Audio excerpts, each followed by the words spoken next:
Heartland Highways is made possible in part by Consolidated Communications offers customers high-speed internet, digital phone service, and digital TV service packages that include high-definition channels, DVR, and hundreds of sports, movies, and music channels. More information on these services is available at consolidated.com. Stay tuned because next on Heartland Highways we'll take you to 2 locations in Indiana. First, we'll visit the heart of Limestone Country in Bedford, Indiana. Then we head to another Indiana location to learn all about klinker bricks. It's a heavy show next on Heartland Highways.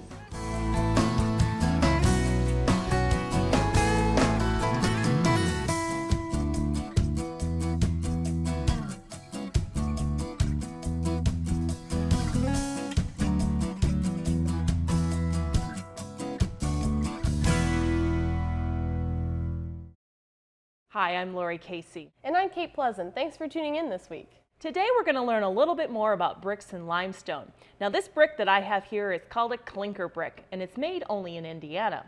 Not only do these bricks come from Indiana, but so does really good limestone. And this limestone was used to build buildings like the Empire State Building, the Pentagon, and the National Cathedral. That's right, and we had a chance to spend a few days in the heart of Limestone Country in Bedford, Indiana.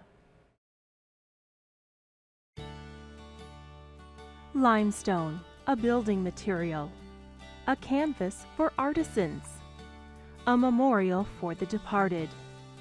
Take a look around any American city and more than likely the limestone used on those buildings and homes was made with Indiana limestone. While the substance is found in other places in the U.S. and around the world, Indiana or Salem limestone holds special qualities that others don't have. So what makes this limestone special? Well, you need to travel back millions of years ago for the answer. At one time, this region in Indiana was covered by a vast, shallow sea. And because it was so shallow, the marine life was smaller, and it is their remains that are responsible for the fine and even texture of Salem limestone. There's very few stones that you will see that you can carve and work like we can Indiana limestone. Most of it, it has to be treated in a far different manner. The major outcrop of Salem limestone runs along a 25-mile north and south line from Bloomington to Bedford. This area, called the Stone Belt, is about 10 miles wide and comprises 3 counties.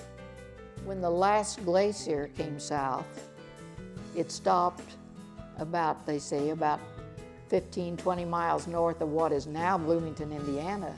And it was that water runoff that made the hills and the valleys of this area, but it also exposed that limestone close enough to the surface that made it commercially feasible to quarry it. The stone industry started back in 1827 and continues to this day. They brought guys in from Italy and Europe. They came over because they had the carving skills, and they came over, and like 1930 was kind of a heyday time. I think that's when the Empire State Building was built, and all that stone was quarried out of here, locally. For communities like Bedford, the stone industry left its mark on the community, literally. Everywhere you look, there are businesses, churches, homes, schools, and public structures made from limestone. Outside of Indiana, the stone has been used to construct notable buildings like the National Cathedral and the Pentagon in Washington, as well as the Biltmore Estate in North Carolina. While limestone is all around us, most of us haven't the foggiest idea of what goes into extracting this material from the earth and preparing it for construction use. To remedy that, we met up with Michelle Kirkman, who runs Elite Tours out of Bedford. Working with a number of quarries and mills in the area, Michelle gives the general public, including Kate and I, an up-close education and look into the world of limestone. Our first stop was the Elliott Stone Company. Judy and Dave Elliott have a unique operation. Unlike a traditional open-pit quarry, their quarry is underground. The quarries, the good stone, the Salem limestone that we were after, was not close enough to the surface. And when they started, it was only a couple of feet you had to take off of overburden or dirt. But now we were having to take off 75 feet to 80 feet, and that we had to blast off. For the Elliots, quarrying underground means that their operation can run year-round, regardless of the weather outside. Another advantage, no blasting or dynamite is involved. We were living in a very environmentally conscious age. And the fact that we were quarrying and leaving quarry ground with broken blocks and stone around was not the best thing from the environmentalist standpoint. Plus the fact that we knew that there was good stone deeper in the ground. Before quarrying could begin, a special saw was needed to cut the stone away from the wall, but that saw wasn't invented just yet. And Dave has an exceptional ability to visualize. Now, when it comes to me, I say, draw me a picture. But I think he could visualize every nut and bolt that he was going to put in that piece of equipment. And once he started building the first sample of it, he has not had to change very much at all over the years. And but it took us probably 5 years to get it just like he wanted it. And of course, it did everything that he wanted it to do. It sawed horizontally, it sawed vertically, it would rotate around. He could put different sizes of sawing blades on it for different depths of sawing that he had to make into the wall. Today, the Elliott Quarry is about 50 acres with another 600 that hasn't been opened yet. Outside, the quarry has a traditional entrance, but once you're inside, it's a whole new world. The temperature remains about 65 degrees year-round. With ceilings 20 feet tall and wide roadways, large equipment and buses can travel through with ease, although it can be a little bumpy at times. The Elliots have even hosted fancy parties and dinners down in the quarry. But if you're wondering about safety and possible cave-ins, the Elliots have taken extra precautions. Well, you have to remember we have family, neighbors, and friends that working under these circumstances. So Dave, instead of making them 50 feet or 60 feet wide, we only make the corridors 50 feet wide. And instead of the supports, making them 15 feet square, he says we're going to make them 20 foot square. And he says we're going to put all the ceiling bolts in that we can to keep the ceiling up. Above, the ceiling is about 80 feet of earth where you can find farmland, a model airplane landing strip, and homes. Back down in the quarry, we arrived at what's called a corridor, where the limestone is ready to be removed from the wall. The saw has already gone through and cut around all the pieces, kind of like cutting a sheet of cake. So, how do we get that stone away from the wall? How we do it is that we, in the saw cuts, we put what is called a railroad airbag.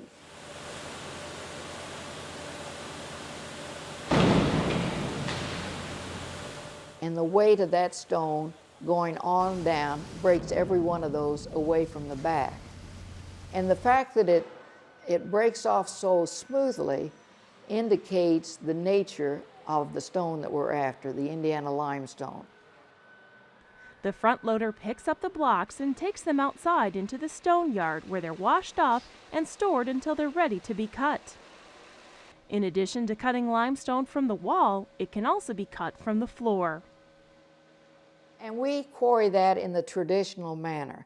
If you would go out to any of the quarries here in the limestone belt, you would see them sawing that in the same manner. Every 4 to 4.5 feet, they'll make a long saw cut 10 feet deep. Elliott Stone has a fully automated stone mill which cuts the large blocks into specific sizes for their customers. During our visit of August of 2008, their new mill was just about ready to go online. And finally, the cut stone is ready to be sent around the country to Elliott's customers. We left Elliott Stone to learn more about the stone cutting industry at Hoosier Cut Stone. This mill specializes primarily in residential projects. They provide the trim work that goes around doors, windows, and fireplaces. We're currently working on a project in here it's a school in New York City in the Bronx. And we're doing a couple of residences, the Tim McGraw Faith Hill home in Nashville, Tennessee, and Leanne Rhymes home in Nashville, Tennessee. We get slabs in, as you can see in the background, and it comes in generally somewhere around 8 foot by 4 foot in various thicknesses. And we take it to what we call a rip saw, where it's on there a long ways, and we actually saw it to the same length. And then it goes to, from there down to the planers, which planers are machines that we'll see later that actually shape the stone into various different molds, different curve, radius, different patterns. And from there it goes to what we call a joint saw, where it's sawed to length.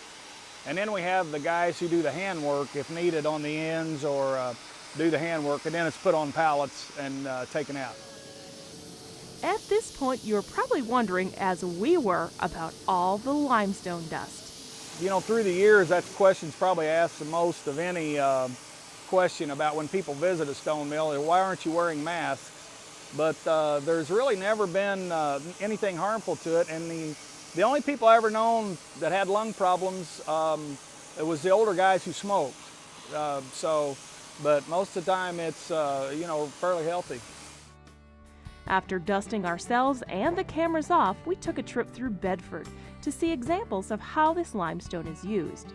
If you come here, Michelle suggests these must-see destinations. Green Hill Cemetery is definitely worth going to, because there are a lot of neat carvings in there. A lot of the well-to-do people from way back when are buried in there, and that's kind of historic. I usually take people down 14th Street. That's kind of the historical district, and a lot of the old houses, you know, that are up and down. There's about 2 or 3 block stretch down through there, and you'll see all kinds of stone columns and flower pots and carvings on the houses and just different things. A lot of the churches are really pretty around town, the bank buildings. If you go downtown, we have a bank on 3 corners of our downtown square, and they've changed names, you know, over the years many times, but all 3 of them were originally built by people that owned stone companies in the area at the time, which I thought was kind of interesting to note that. The Schaefer Auditorium on 16th Street, I don't know if you noticed it when you came past, but it's got like angles on it, and early morning, if the sun hits that just right, puts the shadows, it's just beautiful. The former headquarters of the Indiana Limestone Company is now occupied by Oakland City University. The building itself is a wonderful limestone example.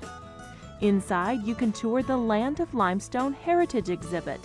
These displays chronicle the history, technology, and people who put Indiana limestone on the map. We finished our limestone trip at Half Moon Limestone Products. Here, Michelle and her husband Terry produce and sell a number of limestone pieces. This is also where Michelle coordinates her limestone tours for the public. Years ago, the tourism here in Bedford did that. They offered tours of the quarries and the mills, and when the woman retired that was over that, liability got to be an issue and insurance, and it just kind of died out. And there were just so many people that were so disappointed because they read about Bedford being the limestone capital of the world, and they come here and they can't see anything. And so we talked about it, and just by us knowing so many of the different companies, with Terry doing the electrical work and then Half Moon, we knew a lot of the owners and decided we'd just try it and see, you know, if we could get something like that going again. Tours are available for large or small groups and can be customized to suit different interests. I always kind of feel like once somebody takes a tour, I hope that when they leave that they have a whole new appreciation for the stone industry, and I think they do.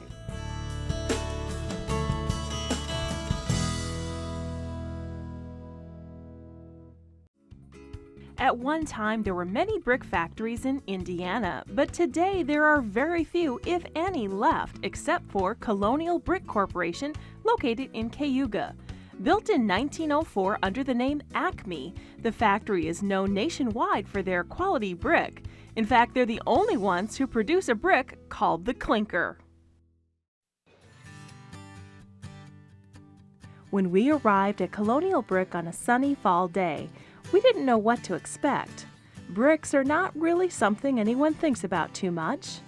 Our day at the factory was about to bring us up close to the process of making bricks. And who better to show us around than Company President Dan Swartz. To begin our education in brick making, we started at the shale pit, the raw material for making bricks. Shale's a grayish color. It's actually a sedimentary rock, and it's formed here eons ago. Yeah, there's a lot of areas that have the shale. Typically, if they have the shale and the clay together, there's a seam of coal between the clay and the shale, but that didn't happen here. This pit is located on the factory's property. While it is the only one, Dan says there are several more years of shale and clay left to mine here. Once the operator has filled up the dump truck, he heads back to the factory to the grinding area. One load will yield about 7,000 bricks. Inside the building, some very heavy-duty machinery goes to work and crushes the shale into a consistency that makes it ready for brick making. The next step takes us into the mill, where the bricks take their shape. You saw the clay coming from the bin there that dumps into the pug mill. We add the water there, then it's mixed and extruded through a die at about 4,000 psi. And then it goes through the cutter where it's cut into size, and that's an 80-year-old machine. And we go from there to the off-bearing belt, and they're taken off the belt and tacked onto the cars. The steam and heat rising off the newly formed bricks is the result of friction from the augers, which place tremendous amounts of pressure on the bricks. An interesting side note here, Colonial Brick only employs 49 people, 2 of whom are women.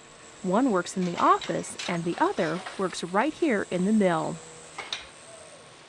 As the bricks are loaded onto the cars, they are moved into what's called a waste heat dryer, where they will stay for a week before being fired.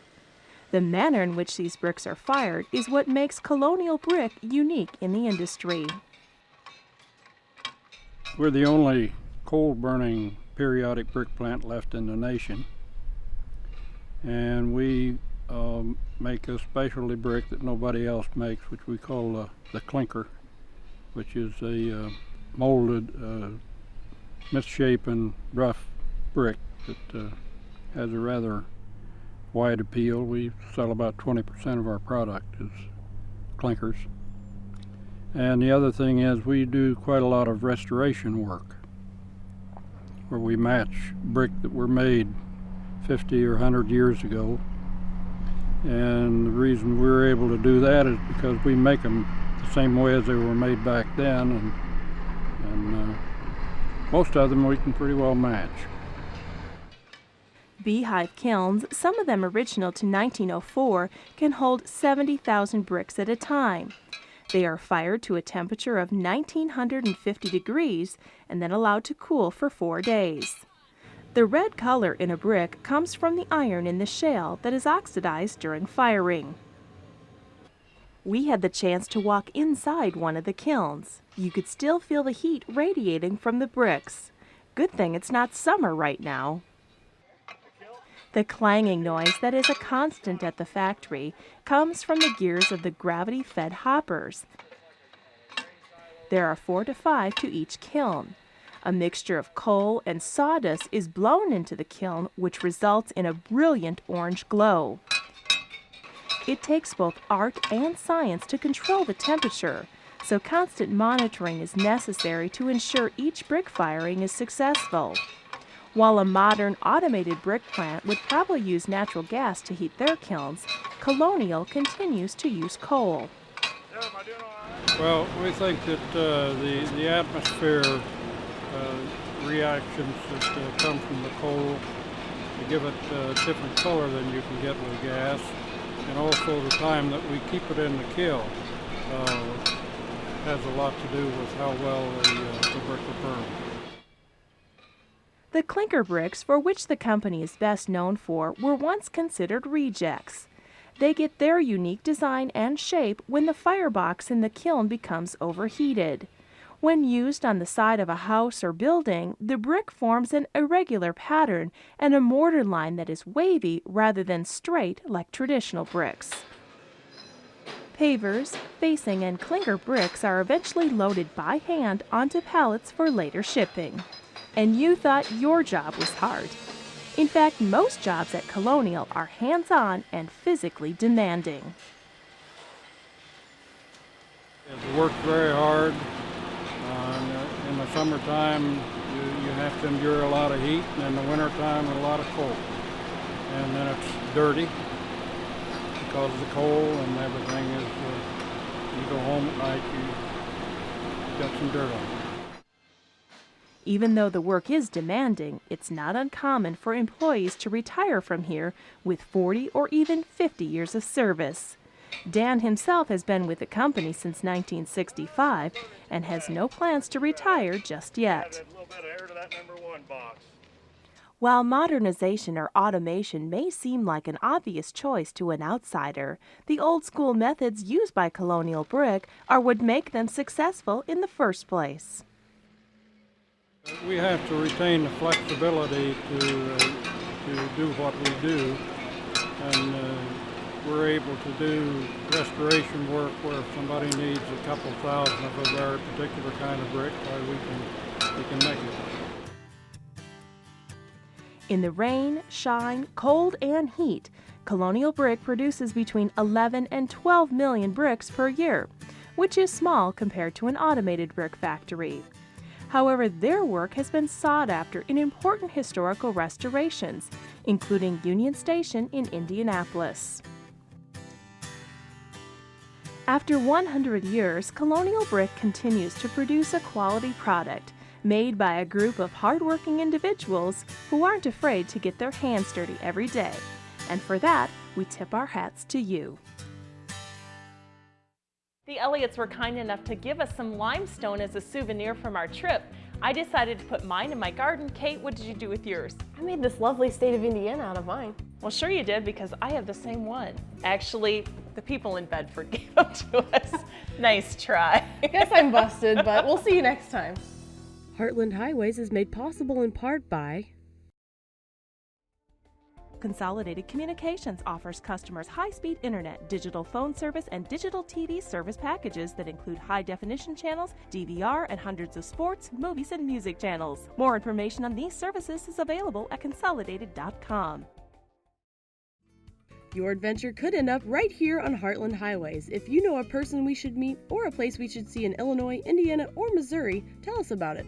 Email us at heartlandhighways@weiu.net. Call us at the number on your screen or write us a letter.